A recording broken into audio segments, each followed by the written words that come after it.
ಅವರೇ ಕಾಂಡೋಮನ್ನು ಖರೀದಿ ಮಾಡಿ ಸ್ಥಳಗಳಲ್ಲಿ ಇಟ್ಟು ದಾಳಿಯನ್ನು ಮಾಡೋದು ವಾಡಿಕೆ. ಮತ್ತು ಕಾಂಡೋಮ್ ಇದ್ದರೆ ಜನಸಾಮಾನ್ಯರನ್ನು ಅಟ್ರಾಕ್ಟ್ ಮಾಡ್ಬೋದು. ನೋಡಿ ಇಲ್ಲಿ ಅನೈತಿಕ ಚಟುವಟಿಕೆ ಆಗ್ತಾ ಇದೆ, ಅನೈತಿಕ ಚಟುವಟಿಕೆ ಕಾಂಡೋಮ್ ಪ್ರೂಫ್ ಅನ್ನುವಂಥದ್ದನ್ನು ಹೇಳ್ಬೋದು. ಮಂಗಳೂರಿನ ಬಿಜೆಯಲ್ಲಿರುವಂತಹ ಕಲರ್ಸ್ ಯುನಿಸೆಕ್ಸ್ ಸೆಲೂನ್ ಮೇಲೆ ರಾಮಸೇನೆಯ ಸಂಘಟನೆ ಕಾರ್ಯಕರ್ತರು ದಾಂಧಲೆ ನಡೆಸಿದ್ದಾರೆ. ಅನೈತಿಕ ಪೊಲೀಸ್ಗಿರಿ ನಡೆಸುವ ಮೂಲಕ ಅಲ್ಲಿರುವಂತಹ ವಸ್ತು ಮತ್ತು ಇನ್ನಿತರರಿಗೆ ಹಾನಿ ಮಾಡಿದ್ದಾರೆ.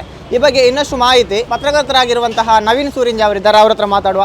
ಸರ್, ಈ ಹಿಂದೆ ಅನೈತಿಕ ಪೊಲೀಸ್ಗಿರಿ ದಕ್ಷಿಣ ಕನ್ನಡ ಜಿಲ್ಲೆ ಉಡುಪಿ ಭಾಗದಲ್ಲಿ ಹೆಚ್ಚು ನಡೀತಾ ಇತ್ತು, ಈಗ ಸ್ವಲ್ಪ ಕಡಿಮೆ ಆಗ್ತಿತ್ತು, ಮತ್ತೆ ಈಗ ಸ್ಟಾರ್ಟ್ ಆಗಿದೆ. ಈ ಸಂಘಟನೆ ಬಗ್ಗೆ ಮತ್ತು ಈ ರೀತಿಯ ದಾಂಧಲೆಯ ಬಗ್ಗೆ ನೀವೇನು ಹೇಳ್ತೀರಾ? ಶ್ರೀರಾಮ ಸೇನೆ ಅನ್ನುವಂಥದ್ದು ಈ ಹಿಂದೆ ಇದ್ದಂಥ ಸಂಘಟನೆ.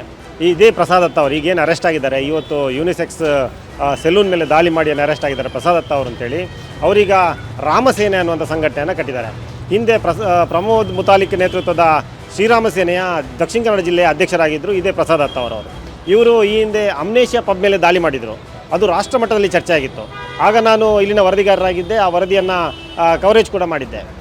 ಆನಂತರ ನಮಗೆ ಗೊತ್ತಾಯಿತು, ನಾವು ಪೊಲೀಸರು ತನಿಖೆ ಮಾಡಿದಾಗಲ್ಲ, ನಾವು ಒಂದಷ್ಟು ಜನ ಪತ್ರಕರ್ತರು ತನಿಖೆ ಮಾಡಿದ ಸಂದರ್ಭದಲ್ಲಿ ನಮ್ಗೆ ಗೊತ್ತಾಗಿದ್ದೆ ಅಂತಂದರೆ, ಶ್ರೀರಾಮ್ ಸೇನೆಯ ಪ್ರಸಾದ್ ಅತ್ತಾವರವರು ಈ ಒಂದು ಅಮ್ನೇಷ್ಯಾ ಪಬ್ ಮೇಲೆ ದಾಳಿ ನಡೆಸಿರುವಂಥದ್ದು ಅದು ನೈತಿಕತೆಯ ಪ್ರಶ್ನೆಯ ಮೇಲೆ ಅಲ್ಲ, ಅಥವಾ ಧರ್ಮ ರಕ್ಷಣೆಗಾಗಿ ಅಲ್ಲ, ಅಥವಾ ಅಲ್ಲಿ ಭಾರತದ ಸಂಸ್ಕೃತಿಯನ್ನು ರಕ್ಷಣೆ ಮಾಡಬೇಕು ಅಂತೇನು ಹೇಳಿಕೆ ಕೊಟ್ಟಿದ್ದರು, ಆ ಕಾರಣಕ್ಕಾಗಿ ನಡೆಸಿದ ದಾಳಿ ಅಲ್ಲ ಅನ್ನುವಂಥದ್ದು ನಮ್ಗೆ ಗೊತ್ತಾಯಿತು.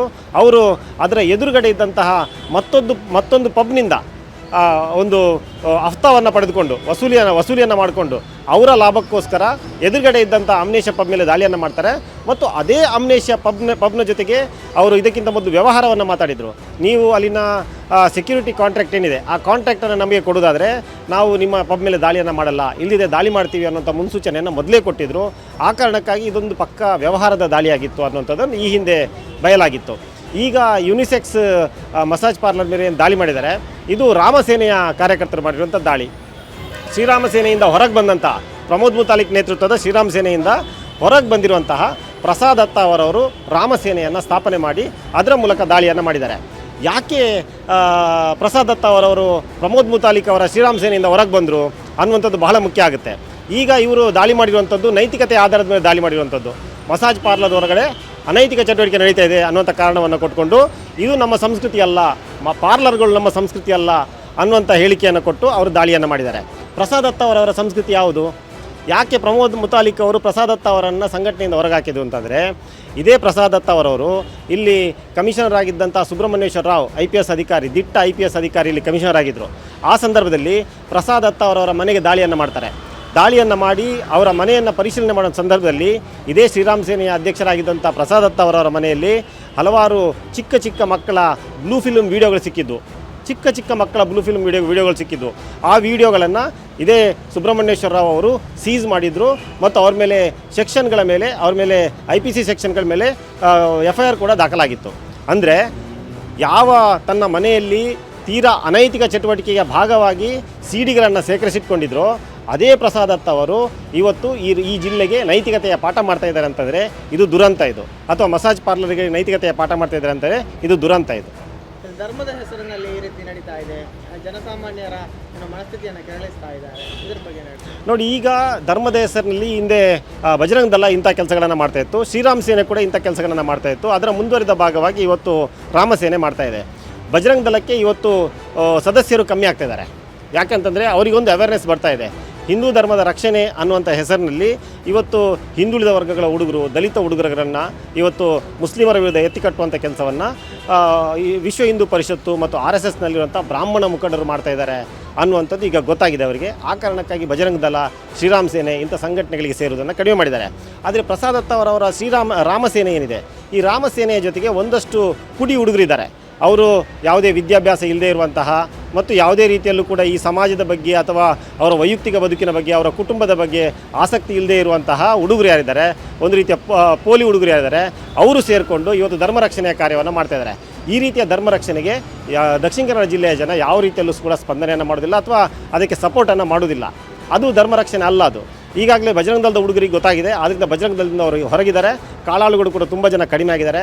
ಶ್ರೀರಾಮ್ ಸೇನೆಯಲ್ಲೂ ಕೂಡ ಹಿಂದುಳಿದ ವರ್ಗದ ಹುಡುಗರು ತುಂಬ ಜನ ಕಡಿಮೆ ಆಗಿದ್ದಾರೆ. ಈಗ ರಾಮ್ ಸೇನೆಯಲ್ಲಿ 2-3 ಜನ ಅಷ್ಟೇ ಅವರ ಸದಸ್ಯರಿರುವಂಥದ್ದು, ಇಡೀ ಜಿಲ್ಲಾ ವ್ಯಾಪ್ತಿಯಲ್ಲಿ ಸದಸ್ಯರಿಲ್ಲ ಅವ್ರದ್ದು. ಆ ಸಂಘಟನೆಯನ್ನು ಬಲಪಡಿಸಲಿಕ್ಕೋಸ್ಕರ ಈ ದಾಳಿ ಆಗ್ತದೆ. ಆ ಸಂಘಟನೆಯನ್ನು ಬಲಪಡಿಸಿ ಅವ್ರು ಏನು ಮಾಡ್ತಾರೆ ಅಂತಂದರೆ ಮತ್ತೆ ವಸೂಲಿ ಮಾಡ್ತಾರೆ ವಿನಃ ಯಾವ ಧರ್ಮ ರಕ್ಷಣೆಯನ್ನು ಅವರು ಮಾಡಲ್ಲ.